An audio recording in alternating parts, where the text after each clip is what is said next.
Hi everyone, it's John from What Up. Welcome back to another video and happy Wheel of Time News Day. Yeah, it's not Wheel of Time Wednesday, folks, but we have some what I believe to be unintentional news to talk about today.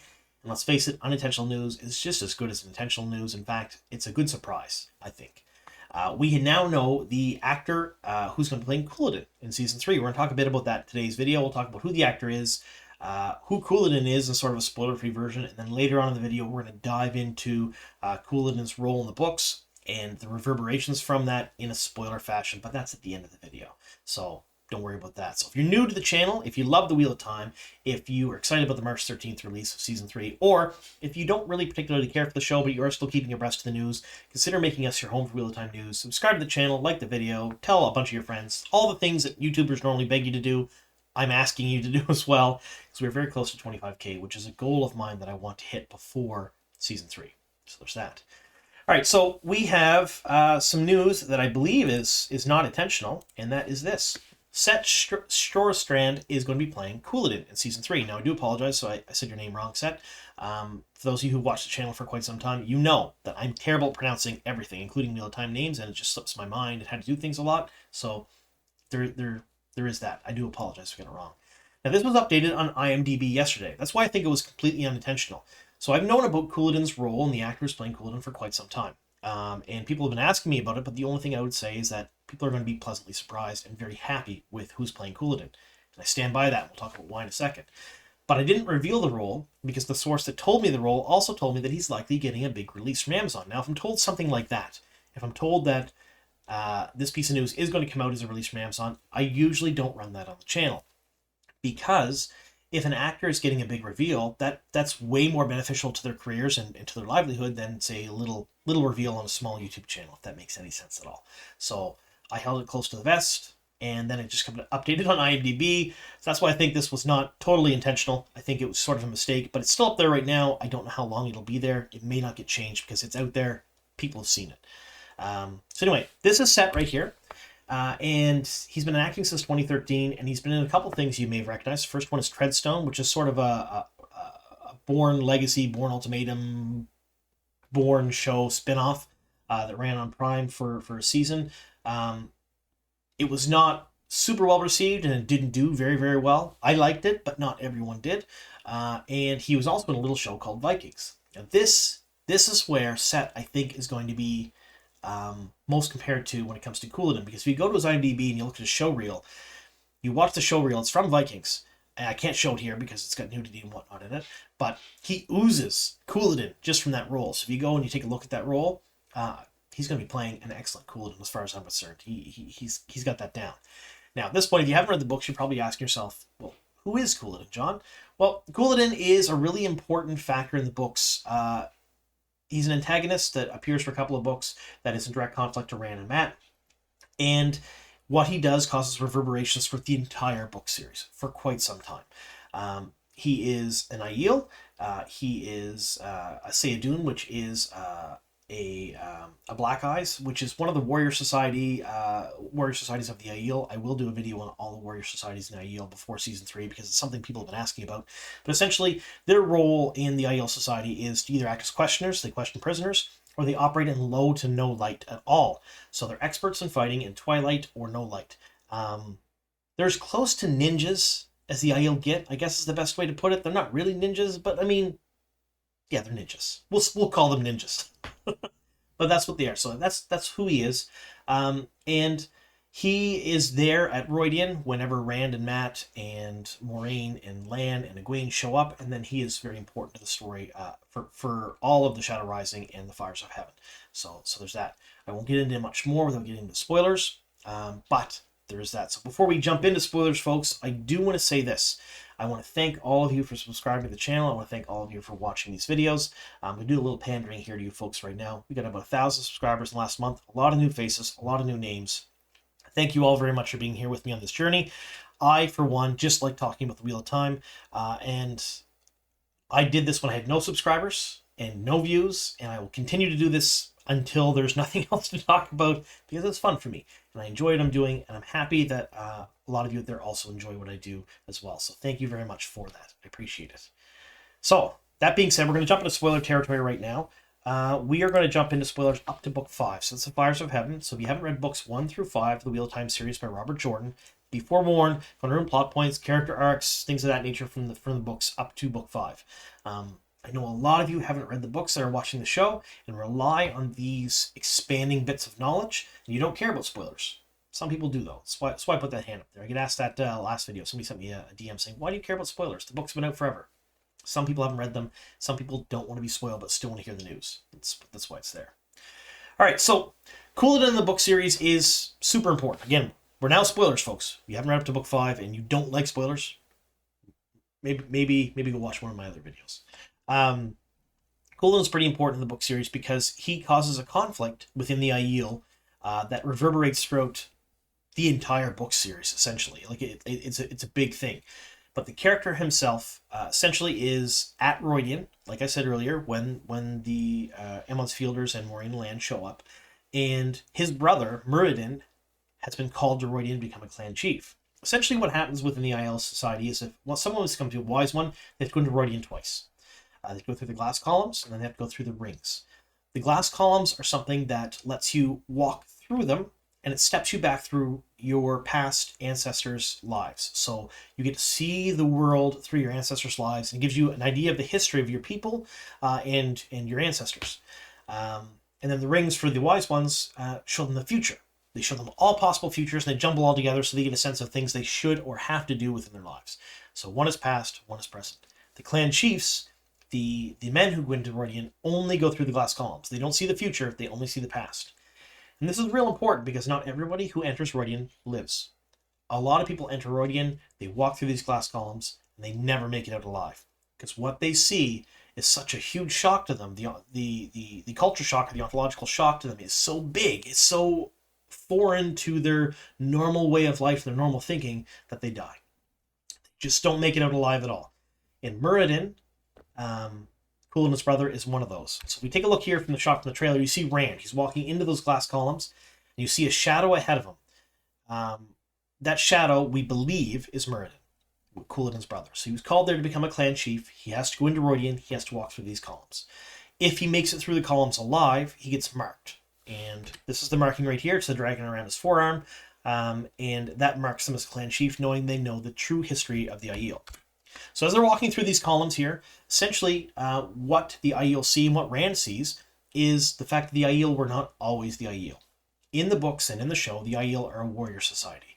They are bound by honor. They're the Klingons, essentially, of the Wheel of Time world. If that makes any sense at all. I mean, it probably doesn't. That's a terrible description. But they have a very, very set code of honor.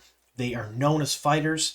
Everyone, including people who are not warriors, are really great fighters, and they are survivors. And that is what they're known as, and that is what they think they've always been. That was not the case.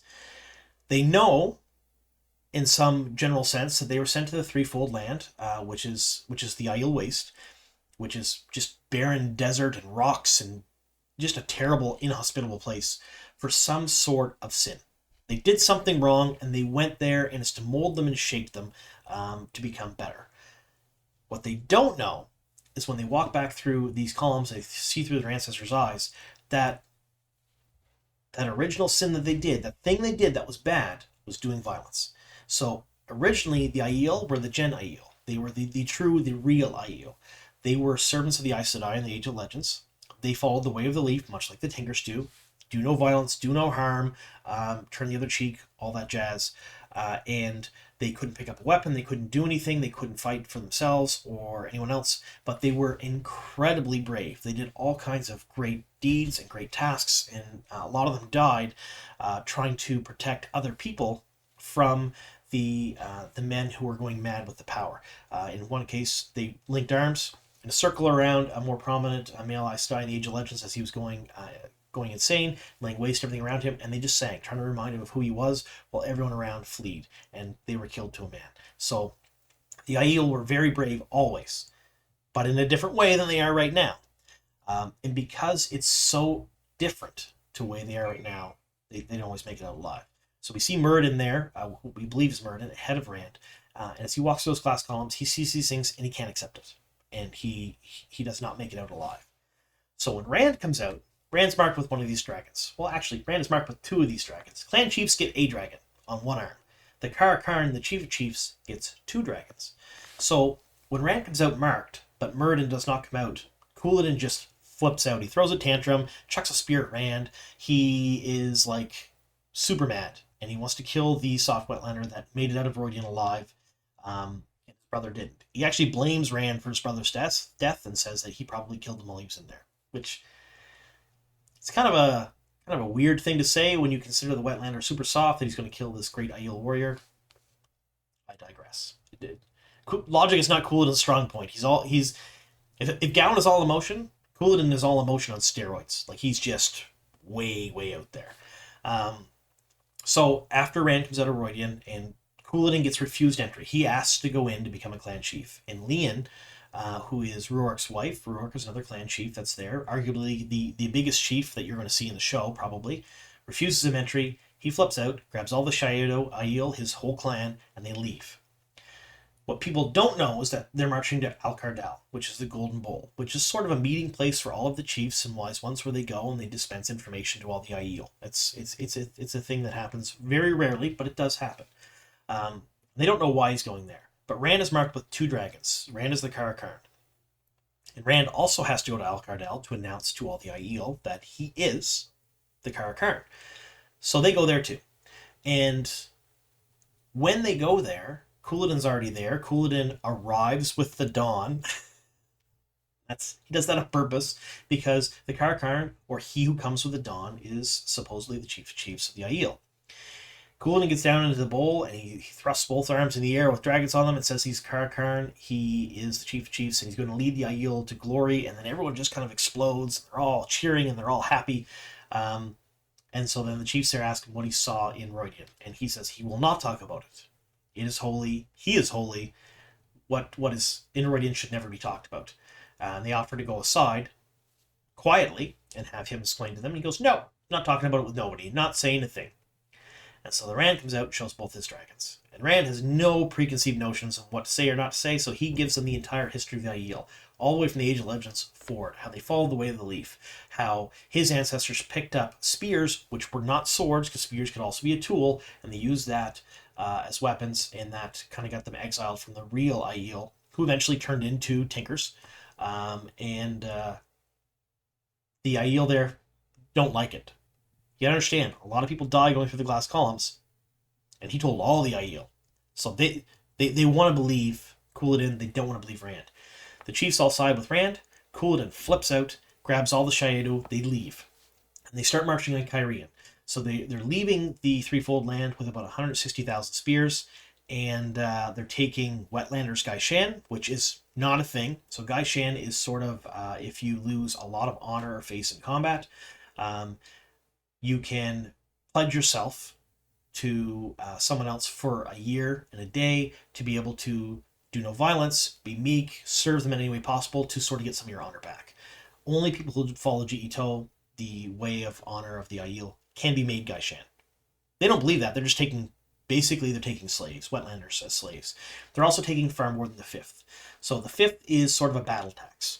If the Aiel go and conquer an area, they take a 5th of everything. It's not enough to cripple the people they conquer, but they will take their due to be able to sort of fund their raids or their war. It's a very fair system. They take some of it, but they don't take everything. In fact, they take less than half. It's a 5th. The Shaido aren't taking the 5th. They're taking everything that isn't nailed down. They're taking people, they're taking valuables, they're taking everything. They're marching on Cairhien. So a lot of things happen at that point, because the Aiel, the Shaido especially, are not Dark Prince in the books. They're just Aiel that don't believe Rand and can't believe Rand. And a lot of Aiel from other warrior societies join their warrior societies with the Shaido, so they're not Shaido, they're other clans, but they're with their warrior societies because they can't handle what Rand said. And so that's why there's so many of them, 160,000, they're marching on Cairhien. And eventually that culminates in a battle between Mat and Mat's army that Mat has. And Mat, while trying to avoid combat and trying to avoid glory, ends up squaring off Couladin one-on-one and kills him. So that's the Couladin bit in the books. That's the spoiler version of it. And those actions reverberate through the entire book series. The Shaido still don't accept that ran as the Karakharn. They are still sort of an antagonist of sorts for the Aiel throughout the rest of the book series. We'll get into what they do, but what Couladin does and how he acts starts all of it. So he is a very, very important part of the books, although he's not in a lot of the books. He's only in a couple of them. If that makes any sense at all.